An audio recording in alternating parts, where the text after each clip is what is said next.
ఇవాల్టి కథ భీకరమైన తల. ఈ కథ పురాతన గ్రీకు కథ. పూర్వం గ్రీకు దేశంలో ఒక రాజు ఉండేవాడు. ఆయనకు ఒక కుమార్తె మాత్రమే ఉండేది. తన అనంతరం రాజ్యమేలటానికి కొడుకు కలుగుతాడా కలగడా అని ఆయన జ్యోతిష్యులను అడగగా, వారు ఆయనకు కొడుకులు కలగరని, ఇప్పుడున్న కుమార్తె గర్భాన జన్మించే మనవడు ఆయన చావుకు కారణమవుతాడని జోస్యం చెప్పారు. ఇది విని రాజు భయపడి వాకిళ్ళు కిటికీలు లేని ఒక రాతి బురుజు ఎత్తుగా కట్టించి, దానిని ఎవరూ ఎక్కకుండా ఉండగలందులకు కంచు తొడుగును ఏర్పాటు చేయించాడు. రాజకుమార్తెను అందులో ఉంచి ఒక చిన్న కంతగుండా ఆమెకు రోజు ఆహారం అందించేవాడు. బురుజు చుట్టూ అహోరాత్రాలు పహారా ఉండేది. రాజకుమార్తెకు మనుష్య ప్రపంచంతో ఎలాంటి సంబంధమూ లేదు.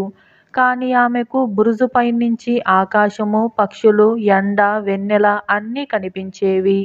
ఇలా కొంతకాలం గడిచింది. రాజకుమార్తెకు యుక్త వయస్సు వచ్చింది. శీతాకాలంలో ఒకనాడు ఆమెకొక వింత కల వచ్చింది. ఆమె బురుజులో నుంచి పైకి చూడగా ఒక బంగారు రంగు గల మేఘం కనిపించింది. అందులో నుంచి బంగారు వర్షం వచ్చి ఆమె పైన పడింది. తరువాత 9 మాసాలకు ఆమెకొక మగ పిల్లవాడు జన్మించాడు.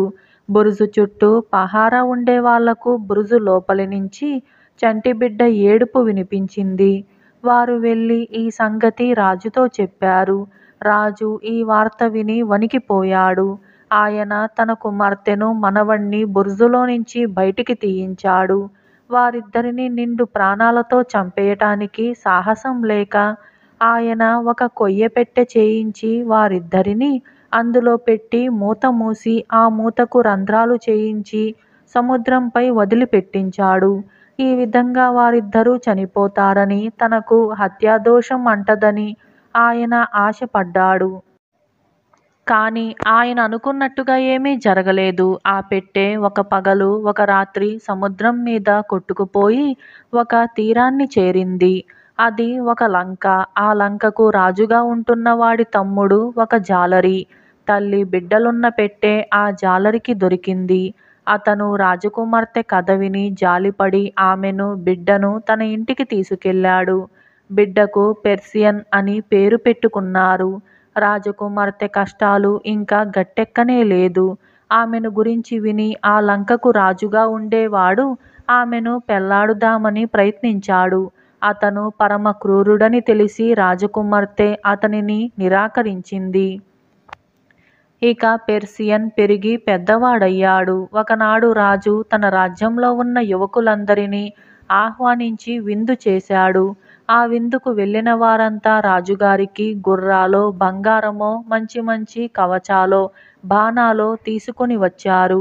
బీదవాడు కావటం చేత పెర్సియన్ ఒక్కడే ఏమీ తీసుకెళ్ళలేదు. రాజు అతనితో, వట్టి చేతులతో వచ్చావేం? ఒక గుర్రాన్నైనా తీసుకురాకపోయావా అని అన్నాడు. అందుకు అందరూ నవ్వారు. గుర్రమా? అంతకంటే భీకరమైన తల తెమ్మని అడగకపోయారా? తెచ్చిపెట్టేవాణ్ణి అన్నాడు పెర్సియన్. మించిపోయిందేమిటి? ఇప్పుడు అడుగుతున్నాను. భీకరమైన తల తెచ్చిపెట్టు. అది లేకుండా నా దగ్గరికి రాకు అన్నాడు రాజు. మళ్ళీ అందరూ నవ్వారు. పెర్సియన్కు తీరని అవమానమైంది. కానీ అతను పైకి బింకంగా, ఓ అలాగే తెచ్చి ఇస్తాను అని అక్కడి నుంచి బయలుదేరి సముద్ర తీరానికి వెళ్ళి ఒక చోట ఒంటరిగా కూర్చొని తన దీనస్థితికి దుఃఖిస్తూ అలాగే నిద్రపోయాడు. ఆ నిద్రలో అతనితో ఎవరో ఇలా చెప్పినట్టుగా వినపడింది. నీవు నిజంగా భీకరమైన తలను తీసుకురాదలిస్తే నేను చెప్పేది శ్రద్ధగా విను.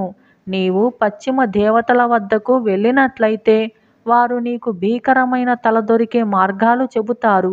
పశ్చిమ దేవతల వద్దకు వెళ్ళటానికి మార్గం చెప్పగలవారు 3 ముసలమ్మలు. వారు ఉత్తరాన ఉంటారు అని వినిపించాయి. ఈ మాటలు వింటూనే పెర్సియన్ నిద్రలేచాడు. సమీపంలో ఎవరూ లేరు. కానీ కలలో వినిపించిన మాటలు అతనికి జ్ఞాపకం ఉన్నాయి. ఆ సలహా ప్రకారం ప్రయత్నిస్తే భీకరమైన తల తనకు దొరకవచ్చునన్న ఆశ అతనిలో మొలకెత్తింది. అసలీ భీకరమైన తల అనేది ఏమిటి? ఎక్కడో 3 అక్క చెల్లెళ్ళున్నారు. వారు భీకరమైన రాక్షసులు. వారి తలలపై వెంట్రుకలకు బదులు పాములుండేవి. వారికి వాడి అయిన కోరలు, కంచు చేతులు, వాటికి భయంకరమైన గోర్లు ఉండేవి. వారు ముగ్గురిలోనూ ఒకతే తల భీకరమైన తలగా ప్రసిద్ధికెక్కింది. దీనికి కారణమేమంటే ఆ తలను చూసిన మనిషి అలాగే శిల అయిపోయేవాడు. ఈ భీకరమైన తలను గురించి మనుషులందరూ ఎరుగుదురు. పెర్సియన్ ఆ తలను తీసుకురావటానికి నిశ్చయించుకొని ఇంటికి వెళ్ళి తన తల్లితో ఈ సంగతి చెప్పక దేశాటనకు బయలుదేరి వెళ్తున్నానని మాత్రం చెప్పి ఆమె వద్ద సెలవు తీసుకున్నాడు. అతను ఉత్తరంగా బయలుదేరి వెళ్ళి ముగ్గురు ముసలమ్మలుండే చోటుకు చేరారు. ఈ ముసలమ్మలు కూడా చాలా చెడ్డవాళ్ళు, గుడ్డివాళ్ళు కూడా. వీరు ముగ్గురికి కలిపి ఒకే కన్ను ఉండేది. దానిని ఎవరు పెట్టుకుంటే వారు మాత్రమే చూడగలిగేవారు. ఈ ముసలమ్మలు తమ కంటిని ఒకరి చేతి నుంచి ఒకరు అందుకునే సమయంలో పెర్సియన్ కాజేశాడు. మన కన్ను ఎవరో కాజేశారు, మనం ఇక చూడలేం అంటూ ముసలమ్మలు వాపోయారు. మీ కన్ను నా దగ్గరే ఉంది. పశ్చిమ దేవతలుండే చోటికి దారి చెప్పారా? దీనిని మీకిస్తాను. లేదా మీ గతి అంతే, శాశ్వతంగా గుడ్డివాళ్ళైపోతారు అన్నాడు పెర్సియన్. విధిలేక ముసలమ్మలు పెర్సియన్కు పశ్చిమ దేవతలుండే చోటికి దారి చెప్పారు. పెర్సియన్ వారి కన్ను వారికిచ్చి ఆ దారిన బయలుదేరి పశ్చిమ దేవతలుండే చోటును చేరుకున్నాడు. పశ్చిమ దేవతలు అతన్ని ఆదరించి అతనికి భీకరమైన తల తెచ్చే ఉపాయాన్ని చెప్పి అందుకు అవసరమైన సాధనాలు కూడా ఇచ్చారు. వీటిలో మంత్రపు చెప్పులు, మంత్రపు కత్తి, మంత్రపు టోపీ, మంత్రపు సంచి ఉన్నాయి. ఈ చెప్పులు తొడుక్కుంటే నీవు మనోవేగంతో కోరిన చోటికి వెళ్ళగలవు. ఈ మంత్రపు కత్తి ఒక్క వేటున దేన్నైనా తెగవేస్తుంది. మంత్రపు టోపీ నిన్ను అదృశ్యంగా ఉంచుతుంది. భీకరమైన తలను నరికినాక మంత్రపు సంచిలో వేసుకో. ఆ తలగల రాక్షసిని నేరుగా చూస్తే నీవు శిల అయిపోతావు. కనుక అద్దంలాగా మెరిసే ఢాలును పట్టుకొని అందులో చూస్తూ రాక్షసి తల తెగవేయాలి. నీ పని అయిపోయాక మా సాధనాలను సంచిలో ఉంచి కొండ మీద పెట్టావంటే అవి మళ్ళీ మాకు చేరతాయి అన్నారు పశ్చిమ దేవతలు. పెర్సియన్ వారి వద్ద సెలవు పుచ్చుకొని మంత్రపు చెప్పుల మహిమ వల్ల రాక్షసులుండే మంచు కొండలకేసి మనోవేగంతో బయలుదేరాడు. అతను మంత్రపు టోపీని ధరించి అదృశ్యంగా ఉండి తన ఢాలులో కనిపించే ప్రతిబింబాన్ని మాత్రమే చూస్తూ కత్తి చేతబట్టి సిద్ధంగా ఉన్నాడు. కొంతసేపటికి అతను ముగ్గురు రాక్షసులున్న చోటికి వచ్చాడు. ఆ సమయానికి వారు ముగ్గురు నిద్రపోతూ ఉన్నారు. భీకరమైన తలగల రాక్షసి మధ్యలో పడుకొని ఉంది. పెర్సియన్ డాలులో చూసుకుంటూ దాన్ని సమీపించి ఒక్క వేటుతో దాని తల నరికి వెంట తెచ్చిన మంత్రపు సంచిలో వేసుకొని బయలుదేరాడు. ఆ అలికిడికి మిగిలిన ఇద్దరు రాక్షసులు లేచి అతని వెంట పడ్డారు. వారికి అందకుండా పర్సియన్ను కాపాడినవి మంత్రపు చెప్పులు కావు. వాటి సాటి వేగం ఈ రాక్షసులకు ఉంది. కానీ అతని నెత్తిన మంత్రపు టోపీ ఉండటంతో ఆ రాక్షసులు అతన్ని చూడలేకపోయారు. ఎలా అయితేనేం భీకరమైన తలను సాధించి మంత్రపు చెప్పుల సహాయంతో అతి వేగంగా ఆకాశ మార్గాన వస్తూ ఉండగా పర్సియన్కు మధ్యదారిలో ఒక వింత కనపడింది. అతనికి దిగువగా ఒక తీరం ఉంది.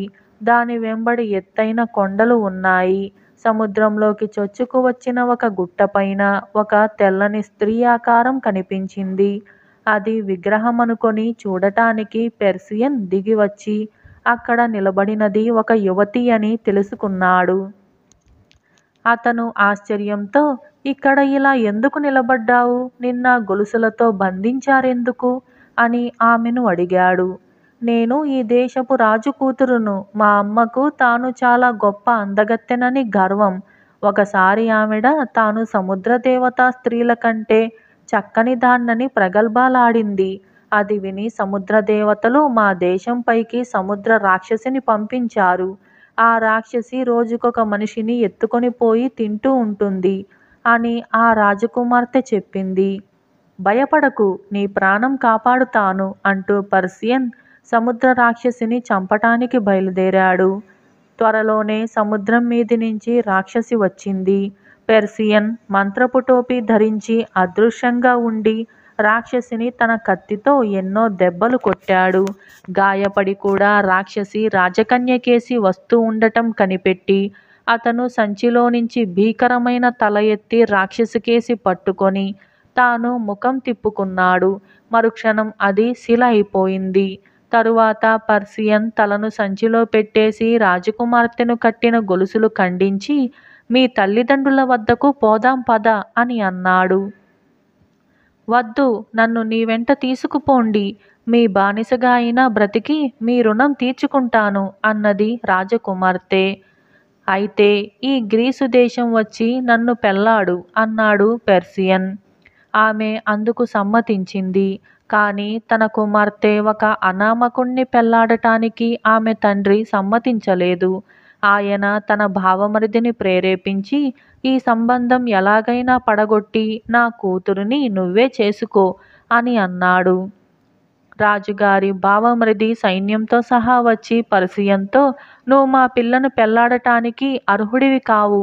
ఆమెను విడిచిపుచ్చుతావా లేక నాతో యుద్ధానికి వస్తావా అని అన్నాడు. సముద్ర రాక్షసిని చంపిన వాణ్ణిని జ్ఞాపకం ఉంచుకో, నన్ను మీరేమి చెయ్యలేరు అన్నాడు పెర్సియన్. కానీ రాజుగారి భావమరిది మంచి మాటలకు లొంగలేదు. పెర్సియన్ భీకరమైన తల చూపించి తన శత్రువులందరినీ రాళ్లుగా మార్చేశాడు. తరువాత అతను తన భార్యతో బయలుదేరి తల్లి ఉండే చోటికి వచ్చాడు. అతను తిరిగి వచ్చేలోపుగా ఇక్కడ చాలా మార్పులు జరిగాయి. రాజు తన తమ్ముడైన పల్లెకారిని ఖైదు చేసి పర్సియన్ తల్లిని తన ఇంట దాసీగా ఉంచాడు. పెర్సియన్ ఆ రాజు వద్దకు వెళ్ళి, మా అమ్మను వెంటనే విడిచిపెట్టి ఆవిడకు నీవు చేసిన అన్యాయానికి గాను పరిహారం కింద కొంత బంగారం ఇచ్చుకో అని అన్నాడు. ఓరి నువ్వా, మళ్ళీ వచ్చావా? ఎవరురా అక్కడ? ఈ దుర్మార్గుణ్ణి కట్టి కారాగృహంలో పడేయండి అన్నాడు రాజు. రాజుగారు, ఒక్క క్షణం ఆగండి.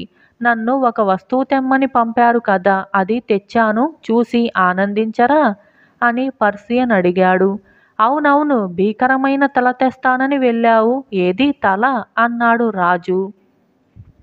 పర్సియన్ సంచి నుంచి తల తీసి రాజు కళ్ళ ఎదుట పెడుతూ తన ముఖం తిప్పేసుకున్నాడు. వెంటనే రాజు కాస్త రాయి అయిపోయాడు. తరువాత పర్సియన్ తన పెంపుడు తండ్రిని ఖైదు విడిపించి ఆయనను ఆ దేశానికి రాజు చేశాడు. ఇప్పుడు పెర్సియన్ తల్లి ద్వారా తన తాతగారి సంగతంతా తెలుసుకున్నాడు. అతను భార్యా సమేతుడై తాతగారిని చూసి రావటానికి గాను తల్లి పుట్టిన దేశం వెళ్ళాడు.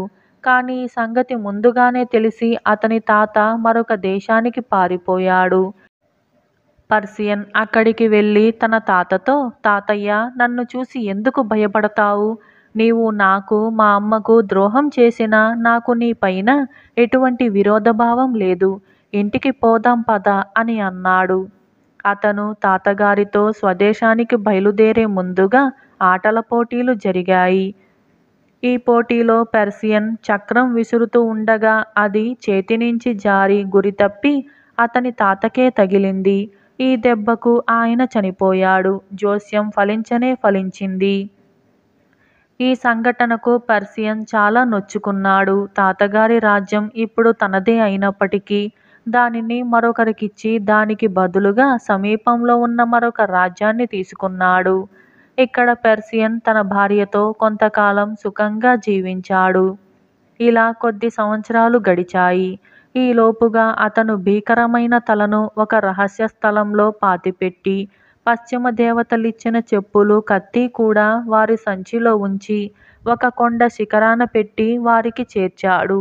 ఒకనాడు పర్సియన్ రాజ్యంపైకి సముద్రం మీదుగా అనేక నౌకలు రావటం కనిపించింది. తన మామగారు తన భార్యను తీసుకుపోవటానికి, అవసరమైతే తనతో యుద్ధం చేయటానికి వస్తున్నాడని తెలిసింది. ఒక దూత వచ్చి ఈ సంగతి చెప్పాడు. పెర్సియన్ ఎన్ని చెప్పినా దూత వినిపించుకోలేదు. కనీసం ఒక్కసారి మామగారిని వచ్చి నన్ను, తన కుమార్తెను చూసి మాట్లాడమని చెప్పు. మేము ఆయనను బంధించమని, ఆయన పైన ఆయుధం ప్రయోగించమని ప్రమాణం చేస్తున్నాను అని పర్సియన్ దూతతో చెప్పాడు. ఆ రాత్రి అతను భీకరమైన తలను రహస్య స్థలం నుంచి తవ్వి తీసి సముద్ర తీరాన ఒక రాతిగట్టు పక్కన నీటిలో నుంచి ఉంచి మర్నాడు ఉదయం తాను వెళ్ళి తన మామగారి కోసం ఎదురుచూస్తూ ఆ గట్టుపైననే కూర్చున్నాడు. ముసలిరాజును ఒక తెప్పలో అతనున్న చోటికి తెచ్చారు. నేను నా కూతుర్ని తీసుకుపోవటానికి వచ్చాను. నీవు ఏమి చేసినా నా మనసు మార్చబోవు అన్నాడు పెర్సియన్ మామగారు. ఇలా చూడండి, మీ మనసు తప్పక మారుతుంది అంటూ పెర్సియన్ నీటి నుంచి భీకరమైన తలను ఆయనకు ఎదురుగా ఎత్తి తన ముఖాన్ని పక్కకు తిప్పుకున్నాడు. ముసలిరాజు అంధుడు. ఆ సంగతి పెర్సియన్కు తెలియదు. ఆయన తన అల్లుడితో నా మనసు అలా ఎన్నటికీ మారదు అని అన్నాడు. ఈ మాటలు వినగానే భీకరమైన తల యొక్క ప్రభావం ముసలాయన పైన పారలేదని పర్సియన్కు తెలిసిపోయింది. దాని మహత్తు కాస్త పోయిందా అనుకుంటూ అతను ముఖం తిప్పి ఆ భీకరమైన తలకేసి చూశాడు. మరుక్షణం అతని శరీరం కాస్త శిల అయిపోయింది. ఇలా భీకరమైన తల అనే ఈ కథ సమాప్తమైంది. ఇద్దరమ్మాయిలు. ఈ కథను రాసిన వారు వి కమలాదేవి. ఇక కథలోకి వెళ్దాం. పూర్వం సౌరాష్ట్ర దేశంలో ఒక సంపన్నుడు విధి వైపరీత్యం వల్ల తనకున్నదంతా పోగొట్టుకొని తన వారినందరినీ కోల్పోయి ముసలితనంలో కటిక దరిద్రుడైపోయాడు. ముసలితనానికి దరిద్రానికి తోడు సౌదామిని అనే మనవరాలి బరువొకటి ఆయన పైన పడింది. ఆయన ఆ మనవరాలితో సహా మరొక చోటికి వెళ్ళి అక్కడ ఒక గుడిసెలో నివాసం ఏర్పాటు చేసుకొని కాయాకష్టం చేసి ఏదో ఒక విధంగా తనను తాను పోషించుకుంటూ సౌదామినిని కూడా పోషిస్తూ వచ్చాడు. కానీ రోజులు గడుస్తున్న కొద్దీ తన కృషితో సౌదామిని పోషణ సక్రమంగా సాగదని ఆయనకు తోచింది. ఆమె 12 పిల్ల. కడుపు నిండా తిండైనా లేకపోతే ఆ పిల్ల కాస్త ఏపుగా పెరిగి పెళ్లికి యోగ్యురాలు కాదు. అందుచేత ఆయన సౌదామినిని ఒక ధనికుల ఇంట పనిలో పెట్టాడు. ఆ ధనికుడి పేరు విశ్వాంబరుడు. ఆయన ముసలివాడి దుస్థితికి జాలిపడి సౌదామినిని తమ పిల్లలాగే చూసుకుంటానని, తగిన సంబంధం చూసి పెళ్లి కూడా చేస్తానని మాట ఇచ్చాడు. సౌదామిని చురుకైన పిల్ల. ఇంటి పనులన్నీ చెప్పకుండానే చేసుకుంటూ పోయేది. తాత ఎప్పుడైనా వచ్చి చూసి వెళ్ళేవాడు. 2-3 ఏళ్ల అనంతరం ఆయన పోయాక సౌదామినికి విశ్వాంబరుడి కుటుంబం తప్ప ప్రపంచంలో మరెవరూ లేకుండా పోయారు. విశ్వాంబరుడు మంచివాడే, కానీ అతని భార్య చుప్పనాతి. ఆమెకు చంద్రావళి అనే కూతురు ఉంది. ఆ పిల్ల కూడా సౌదామిని వయసుదే, కానీ ఏమంత అందగత్తె కాదు. చంద్రావళి ఎన్ని నగలు పెట్టుకున్నా, ఎంత మంచి బట్టలు వేసుకున్నా సౌదామినే అందంగా కనిపించేది. అది చూసి యజమానురాలు అసూయపడేది.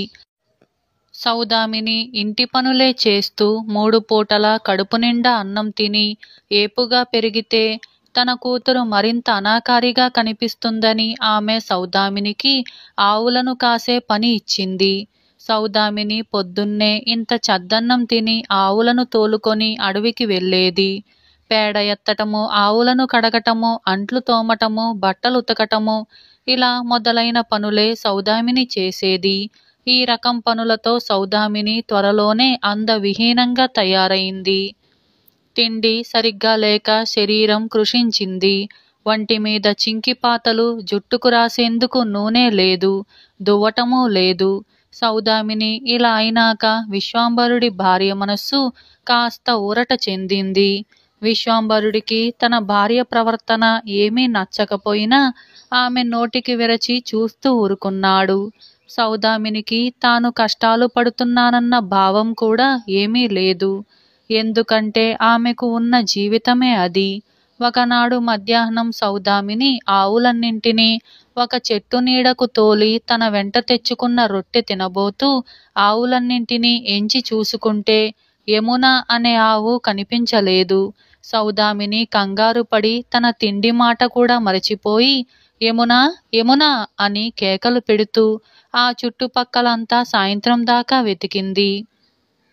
యమున జాడ కనిపించనే లేదు. ఆమె ఏడుస్తూ మిగిలిన ఆవులను తోలుకొని ఇంటికి వచ్చి తన యజమానురాలితో యమున కనిపించలేదు అని చెప్పింది. ఈ మాట వింటూనే విశ్వంభరుడి భార్య ఉగ్రురాలై, కనిపించకపోతే వెతుక్కురా, అది లేకుండా ఇంటికి తిరిగి రాకు అని అన్నది. ముంచుకు వచ్చే చీకటిలో సౌదామిని తిరిగి అడవికేసి బయలుదేరింది. ఆమె దారి తెన్ను తెలియకుండా అడవి అంతా తిరుగుతూ యమునా అని కేకపెట్టసాగింది. ఒకచోట ఆమె పిలుపుకు అంబా అని సమాధానం వచ్చింది. సౌదామినికి ప్రాణం లేచి వచ్చినట్టయింది. ఆమె జవాబు వచ్చిన దిక్కుగా వెళ్ళి ఒక పర్ణశాలను చేరుకుంది. పర్ణశాల చుట్టూ దట్టమైన అరణ్యం ఉంది. యమున అన్న ఆవు ఆ పర్ణశాల ముందు కట్టబడి ఉంది. సౌదామిని ఆ ఆవును సమీపించి దాన్ని నిమిరి మాట్లాడుతూ ఉండగా పర్ణశాల లోపలి నుంచి, ఆవు కోసం వచ్చావా, లోపలికి రా అని ఎవరు ఆహ్వానించారు. సౌదామిని పర్ణశాల లోపలికి వెళ్ళి అక్కడ 3 మరుగుజ్జులు ఉండటం చూసింది. వాళ్ళు చూడటానికి వికారంగా ఉన్నారు. ఆమె తమకేసి వింతగా చూడటం గమనించి అందులో ఒక మరుగుజ్జు, మమ్మల్ని చూస్తే భయంగా ఉందా అని అడిగింది. లేదు, నా ఆవును నేను తీసుకెళ్తాను అన్నది సౌదామిని. ఆ ఆవు తప్పిపోయి అడవిలో తిరుగుతూ ఉంటే పులివాత పడకుండా కాపాడి తెచ్చాం. నీ ఆవును నువ్వే తీసుకుపోదు గాని. అయితే మమ్మల్ని చూడవచ్చిన వారు ఊరికే పోకూడదు, నీ రూపు మార్చేస్తాను అంటూ ఆ మరుగుజ్జు సౌదామినిని తన పక్కన కూర్చోమని ఆమె తలను తన చేత్తో నిమిరింది. వెంటనే సౌదామిని తల వెంట్రుకలన్నీ రాలిపోయాయి. శరీరం నల్లగా పెంకులాగా అయింది. సౌదామిని వికారంగా అయిపోయింది. మరుగుజ్జు ఆమెను చూసి నవ్వుతూ, ఇప్పుడెంత బాగున్నావు అని అన్నది. మరొక మరుగుజ్జు మొదటి దానితో, పాపం ఆ పిల్లనలా వికారంగా చేశావేంటి అని అన్నది. నా మీద కోపమా అమ్మాయి, నిజం చెప్పు అని మొదటి మరుగుజ్జు సౌదామినిని అడిగింది. లేదు, మీరు నా ఆవుని కాపాడారు కదా అన్నది సౌదామిని. అయితే మాకేమైనా తినటానికివ్వు అన్నది మొదటి మరుగుజ్జు. అప్పుడు సౌదామినికి తన రొట్టె జ్ఞాపకం వచ్చింది. అది ఇంకా ఆమె భుజానే మూటగట్టి ఉంది. ఇదేమంత బాగుండదు అంటూ సౌదామిని మూట విప్పి రొట్టె పైకి తీసింది. పర్వాలేదులే, ఇవ్వు, మనుషులు తినే రొట్టె ఎలా ఉంటుందో చూస్తాం అంటూ ఆ మరుగుజ్జు రొట్టె అందుకొని దాన్ని 4 ముక్కలు చేసి 3 మరుగుజ్జులు తీసుకోగా మిగిలిన ముక్కను సౌదామినికిచ్చింది. రొట్టె ముక్కలు తింటూ మరుగుజ్జులు, భలే బాగుంది, భలే బాగుంది అని రొట్టెను మెచ్చుకున్నాయి. మాకు మంచి తిండి పెట్టావు అంటూ 2వ మరుగుజ్జు సౌదామిని తల నిమిరింది. వెంటనే సౌదామిని అప్సరసలాగా మారిపోయింది. 3వ మరుగుజ్జు సౌదామిని కంఠం నిమిరి, ఏది, ఒక పాట పాడు అని అన్నది. సౌదామిని పాట పాడటానికి గొంతెత్తేసరికి ఆమె కంఠం కోకిల కంఠంలాగా అతి శ్రావ్యంగా వినిపించింది. ఆ అరణ్యంలో ఉండే మృగాలు కూడా ఆ పాటను ఆనందంతో ఆలకించాయి. ఈ విధంగా మారిపోయి సౌదామిని తెల్లవారుతూనే తన ఆవును తోలుకొని ఇంటికి వచ్చేసింది. ఆమెను చూడగానే యజమానురాలు కళ్ళల్లో నిప్పులు పోసుకుంది. సౌదామిని కంఠధ్వనిలో కలిగిన మార్పు, ఆమెకు జరిగిన అనుభవము విన్నాక ఆమె అసూయ మరింత పెరిగింది. ఆవిడ తన భర్తతో, చూశారా, దాని అదృష్టం, అడవిలో ఒక పర్ణశాలలో మరుగుజ్జులున్నాయట. అవి రొట్టె తిని దాని రూపాన్ని ఎలా మార్చాయో చూడండి. ఇవాళ మన అమ్మాయిని అక్కడికి తీసుకెళ్దాం అని అన్నది. ఆ రోజు ఆవిడ మంచి పిండి వంటకం తయారు చేసి ఆ రాత్రి తన భర్తను కుమార్తెను వెంటబెట్టుకొని అడవికి బయలుదేరింది. సౌదామిని చెప్పిన గుర్తుల సహాయంతో వాళ్ళు 3 పర్ణశాలను చేరారు. భార్యాభర్తలిద్దరూ కొంత దూరంలో ఒక చోట ఆగిపోయారు. చంద్రావళి మటుకు వంటకంతో సహా గుడిసెను చేరుకొని లోపలికి తొంగి చూసింది. దీపపు వెలుగులో ఆమెకు మరుగుజ్జులు 3 కనపడ్డారు. వాళ్ళు లోపలికి ఆహ్వానించిన మీదట చంద్రావళి లోపలికి వెళ్ళింది. నిన్న వచ్చిన అమ్మాయి ద్వారా మా సంగతి తెలుసుకొని వచ్చావా అని ఒక మరుగుజ్జు అడిగింది. అవును, దానికన్నా మంచి భక్ష్యం తెచ్చాను. నన్ను దానికన్నా ఇంకా అందగత్తెగా తయారు చెయ్యాలి అన్నది చంద్రావళి. కొత్త రూపు రావాలంటే ఉన్న రూపు పోవాలి. ఆ అమ్మాయిని మార్చే పని నేనే ప్రారంభించాను. కూర్చో అని మొదట మరిగుజ్జు చంద్రావళి తల నిమిరింది. వెంటనే ఆమె జుట్టంతా రాలిపోయింది, చర్మం నల్లగా అయింది. చంద్రావళి తనలో కలిగిన మార్పు చూసుకొని కంగారు పడి ఏడుస్తూ మరిగుజ్జులను తిట్టి బయటికి పారిపోయి తన తల్లిదండ్రులను చేరుకుంది. మరిగుజ్జులు చంద్రావళి తెచ్చిన భక్ష్యాల పొట్లాన్ని ఆమె తల్లిదండ్రుల ఎదుట పడేట్టుగా గిరాటు వేసి మాయమయ్యాయి. తమ కుమార్తె వికారాకారం చూసి తల్లిదండ్రులు తీవ్రంగా బాధపడ్డారు. ఆ సౌదామిని మనల్ని అబద్ధాలతో మోసగించింది అన్నది విశ్వంభరుడి భార్య. వాళ్ళు ఇంటికి వచ్చేశారు. విశ్వంభరుడి భార్య సౌదామినితో, నువ్వింక మా ఇంట్లో ఉండనవసరం లేదు, నీ ముఖం మాకు చూపించక వెళ్ళిపో అని అన్నది. ఆ రాత్రివేళ సౌదామినికి ఎక్కడికి పోవటానికి తోచలేదు.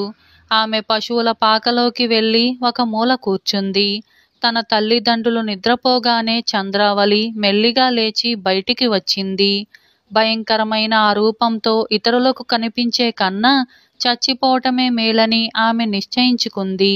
చంద్రావళిని చూసి సౌదామిని పశువుల పాక నుంచి బయటికి వచ్చి, ఎక్కడికి బయలుదేరావు అని అన్నది. ఈ రూపంతో బ్రతికి ఉండలేను, ఆత్మహత్య చేసుకుంటాను. నువ్వు పెద్దగా మాట్లాడి అమ్మను నాన్నను నిద్ర లేపకు అన్నది చంద్రావళి. నీవిలా కావటం నీకెంతో అవమానమో నాకు అంతే అవమానం. చావాలిసే వస్తే మనమిద్దరము చద్దాం. ముందు ఆ మరుగుజ్జుల దగ్గరికి వెళ్ళి వద్దాం రా అన్నది సౌదామిని. పర్ణశాలలో మరిగుజ్జులు మామూలు ప్రకారం దీపం పెట్టుకొని కూర్చొని ఉన్నారు. సౌదామిని వారితో, నాలాగే ఈ అమ్మాయిని కూడా అందంగా చెయ్యండి. అది సాధ్యం కాకపోతే మా ఇద్దరిని చంపేయండి అని అన్నది. నీలాగా ఆ అమ్మాయి మమ్మల్ని నమ్మలేక పారిపోయింది. మేమేమో తిండికి ఆశపడతామనుకుంది. పిచ్చిపిల్ల, నిన్ను చూసి మేము ఈ పిల్లకు కూడా మంచి రూపము కంఠము ఇస్తున్నాం అంటూ రెండో మరిగుజ్జు చంద్రావళి తల నిమిరి ఆమెకు అందము, అందానికి తగిన దుస్తులు ఇచ్చింది. మూడవ మరిగుజ్జు ఆమె కంఠం నిమిరి, ఇద్దరూ కలిసి పాడండి అని అన్నది.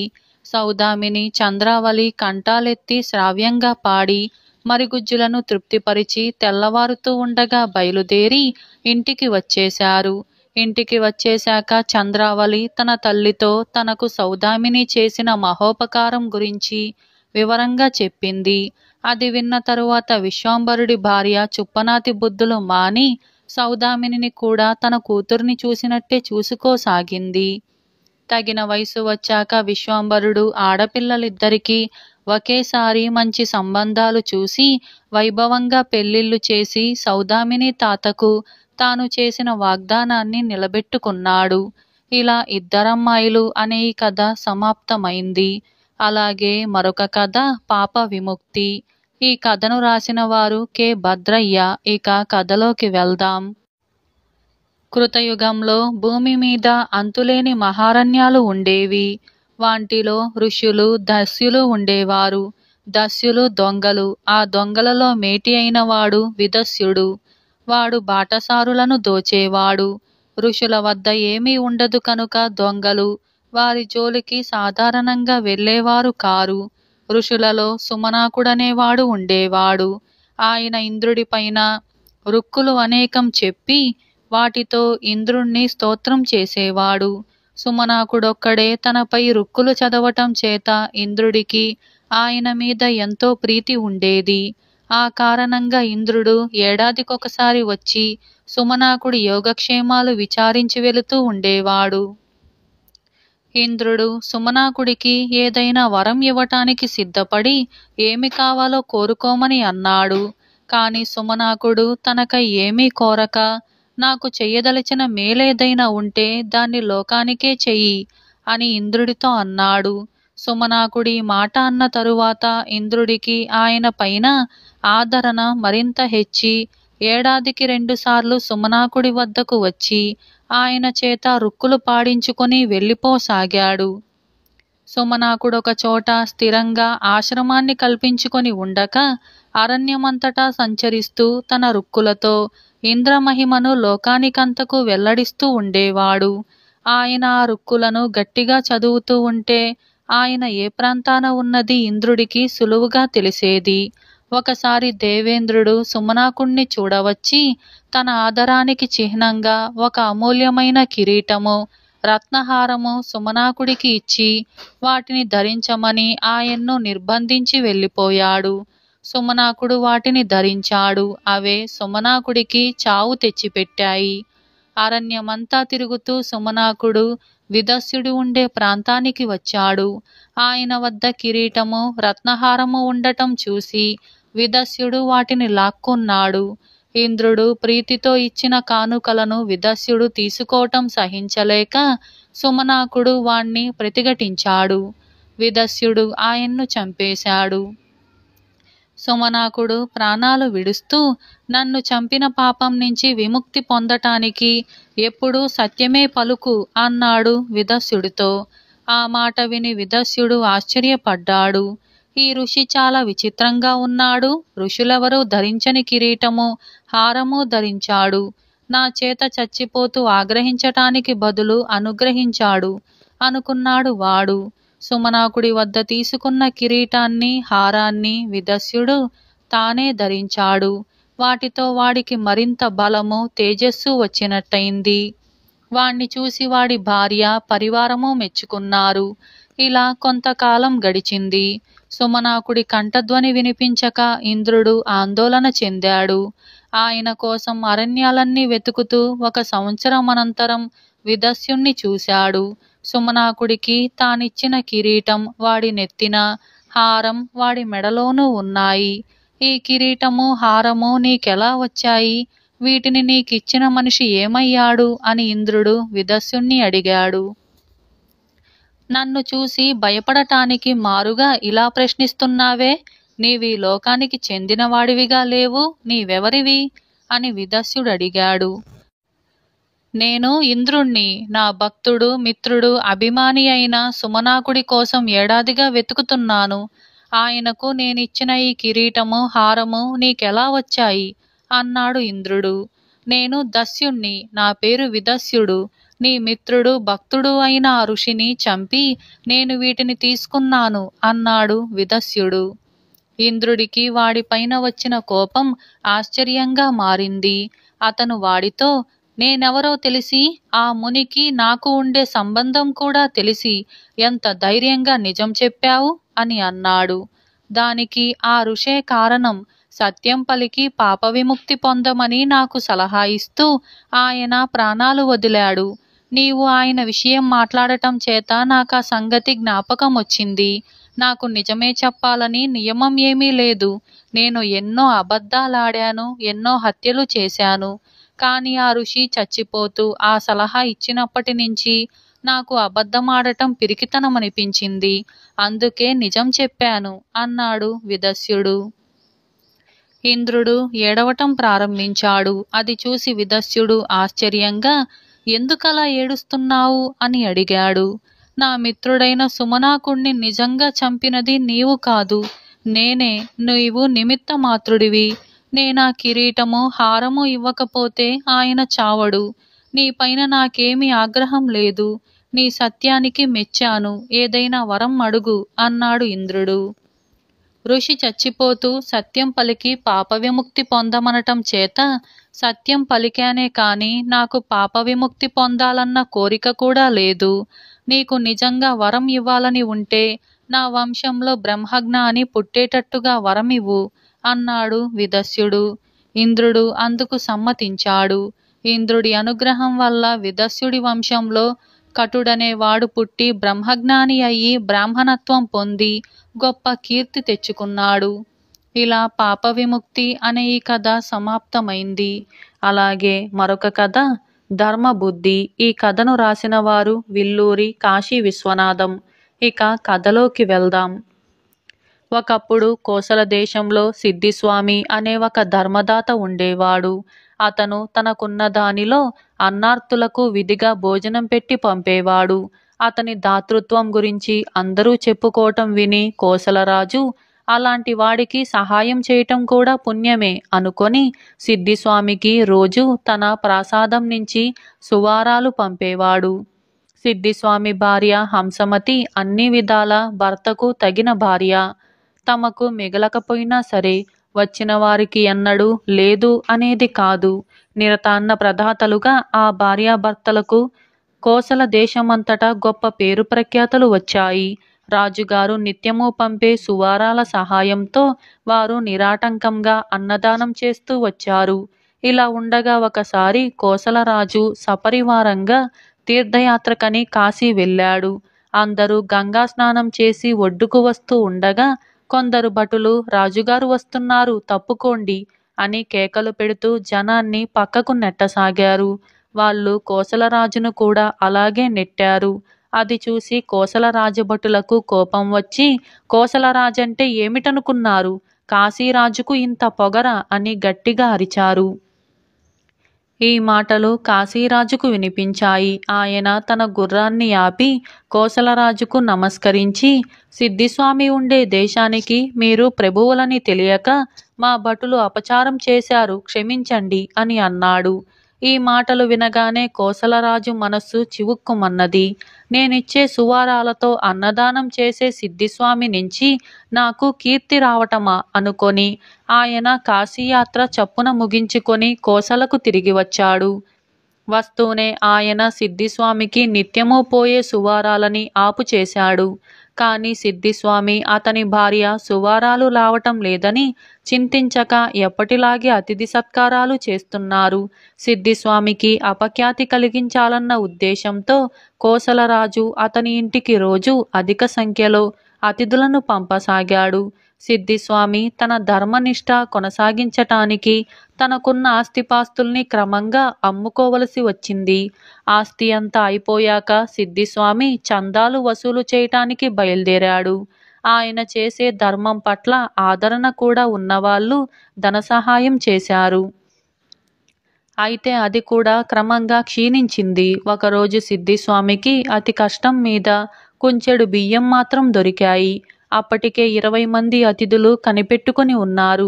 సిద్ధిస్వామి దిగాలు పడ్డాడు. అప్పుడు హంసమతి తన మంగళసూత్రం తీసి తన భర్తకిచ్చి తను పసుపు కొమ్ము మెడకు కట్టుకొని, విచారించకండి, పని పూర్తి చేయండి అని అన్నది. అతిథి సత్కారం నిర్విఘ్నంగా జరిగిపోయింది. ఆనాటితో సిద్ధిస్వామి వద్ద చిల్లిగవ్వ లేకుండా పోయింది. ఇక చేసేది లేక ఆయన తన భార్యతో సహా కాశీ పోదామని బయలుదేరాడు. ఆ రాత్రి వారు దారిలో ఒక సత్రంలో బస చేశారు. అదే సత్రానికి ఎవరో 3 యాత్రికులు వచ్చి మాటల సందర్భంలో, ఈ కాలంలో యాత్రికులకు అన్నం పుట్టకుండా ఉంది. మేము కోసల దేశం పోయి సిద్ధిస్వామి గారి ఆతిథ్యం పొందుదామని ఊవిళ్ళూరుతున్నాం. బాబు, మీకు సిద్ధిస్వామి గారు తెలుసా అని అడిగారు. ఈ మాటలు విని సిద్ధిస్వామి ఆయన భార్య ఆశ్చర్యపోయారు. తెలుసు, ఆయన అక్కడే ఉన్నాడు, మీరు బయలుదేరి వెళ్ళండి అన్నాడు సిద్ధిస్వామి వారితో. ఆ 3 యాత్రికులు నిద్రపోయాక హంసమతి తన భర్తతో, ఏమండి, మనం ఇప్పుడే బయలుదేరి మన ఇంటికి పోయి వీళ్ళు వచ్చేసరికి వీళ్లకు భోజన సదుపాయాలు చెయ్యాలి, లేకపోతే మనకు అసత్యదోషం అంటుకుంటుంది అని అన్నది. చిల్లి గవ్వలేదే, వీళ్లకు భోజనం ఎలా పెడతాం అన్నాడు సిద్ధిస్వామి. పర్వాలేదు, మన ఇంట్లో 1 రోలు 2 రోకళ్ళు ఇంకా మిగిలి ఉన్నాయి, అవి అమ్మేద్దాం అన్నది భార్య. ఇద్దరు వెంటనే తిరుగు ప్రయాణమై తెల్లవారేసరికి ఇల్లు చేరుకున్నారు. అమ్మటానికి రోలు కదిలించేసరికి దాని కింద వాళ్ళ పూర్వులు ఏనాడో దాచి ఉంచిన ధనపు బిందెలు ఆశ్చర్యంగా బయటపడ్డాయి. ఆ రోజు వాళ్ళు ఆ 3 యాత్రికులకే కాక ఊళ్ళో అందరికీ గొప్ప సంతర్పణ చేశారు. ఈ సంగతి కోసలరాజు దాకా వెళ్ళింది. తాను ఇవ్వకపోతే దేవుడే ఇవ్వచ్చునని ఆయనకు తట్టలేదు. కానీ ఇప్పుడదే జరిగేసరికి కోసలరాజు పశ్చాత్తాపపడి ఎప్పటిలాగే సువారాలు పంపటం ప్రారంభించాడు. ఇలా ధర్మబుద్ధి అనే ఈ కథ సమాప్తమైంది. ఇటువంటి మరిన్ని కథల కోసం ఇప్పుడే మన ఛానల్ని సబ్స్క్రైబ్ చేయండి. మీకు ఈ కథ నచ్చిందైతే ఇప్పుడే లైక్ చేయండి. ఇటువంటి మరిన్ని కథల కోసం like, share, subscribe and comment. Thank you for watching.